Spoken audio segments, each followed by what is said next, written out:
چه شده مرد؟ چرا حیوان میگریزد؟ نمیدانم، هرچی کردم نتوانستم به او برسم. از کاروان گریخت و یک راست آمد به این سو. خسته‌ام کرد. اهل کنعانی؟ آری. تو از کجا میدانی؟ از لباسهایت شبیه به کنعانیان است. با آنان زندگی کردم. آهای! تو اینجا چه میکنی؟ مگر نمیدانی اینجا منطقه ممنوع است؟ تقصیر از من نیست. شترم به این سو گریخت. من نیز ناگزیر به دنبال او آمدم. هر چه زودتر اینجا را ترک کن. او از اهالی زادگاه من است. اگر اجازه دهید قدری با او صحبت کنم. مانعی ندارم. فقط بگو زودتر برود.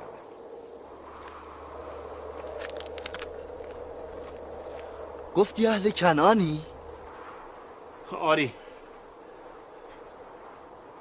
تو کیستی؟ اینجا چه میکنی؟ داستانش طولانی است. آیا بزرگ مردم کنعان را میشناسی؟ آری، یعقوب نبی، یعقوب ابن اسحاق ابن ابراهیم.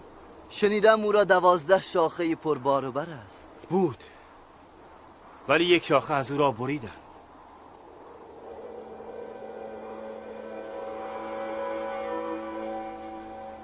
از حال یعقوب نبی خبر داری؟ شنیدم به غم هجران مبتلا شده. بیت الاحزانی ساخته و از همه کناره گرفته و به زاری در غم آن شاخه بریده روزگار می‌گذراند. تو چرا گریه می‌کنی؟ به کنعان نزد آن پیر دل سوخته اگر رفتی بگو از یک جوان مهجور زندانی برای او پیام داد. بگو زندانی گفت هرگاه درد هجران و سوز فراق تو را به نهایت رسید، به دست تضرع به درگاه حضرت دوست برداشتی. در حق فرزندان دور از پدر و قریب نیز دعا کن. تو کیستی؟ از نام و نشان خود نگفتی؟ معذورم بدار، اذن گفتن ندارم.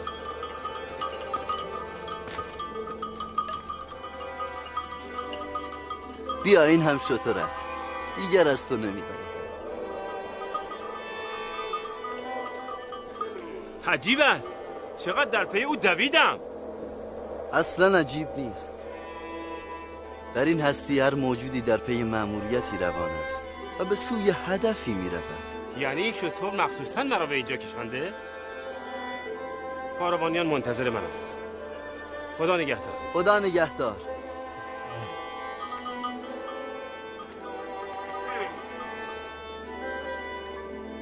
به بزرگ کنعانیان بگو به جای آن شاخه بریده خدا را بنشان و صبر پیشه کن. دعا کن که او را زودتر بیابی.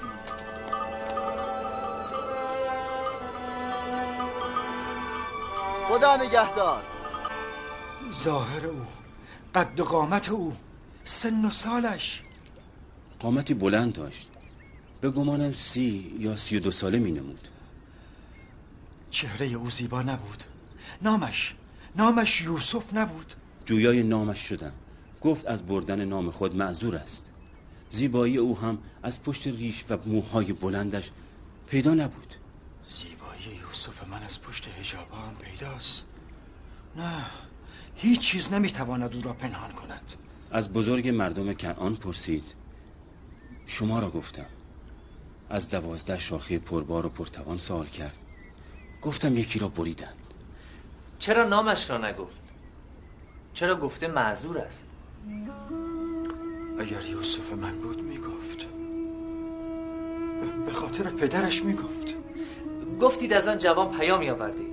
آری، گفت در حق زندانیان غریب و مهجور دعا کنید. خداوند او را از بند زندان نجات داد.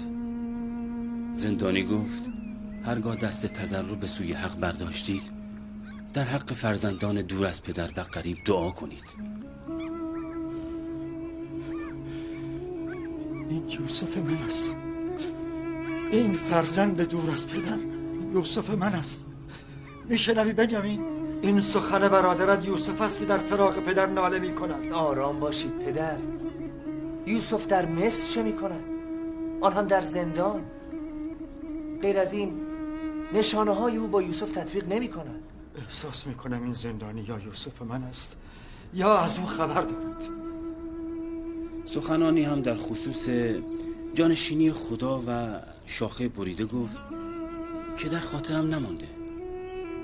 خداوندا آن زندانی را از کنج زندان به دامان پرمهر پدر برسان.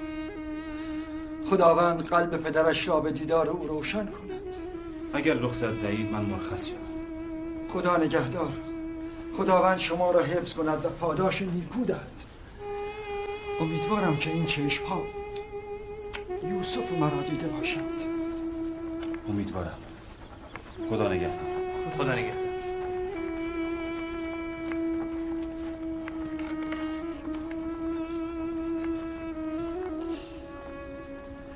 خداوندا حاجت آن زندانی ملتمس دعای مصری را برآور.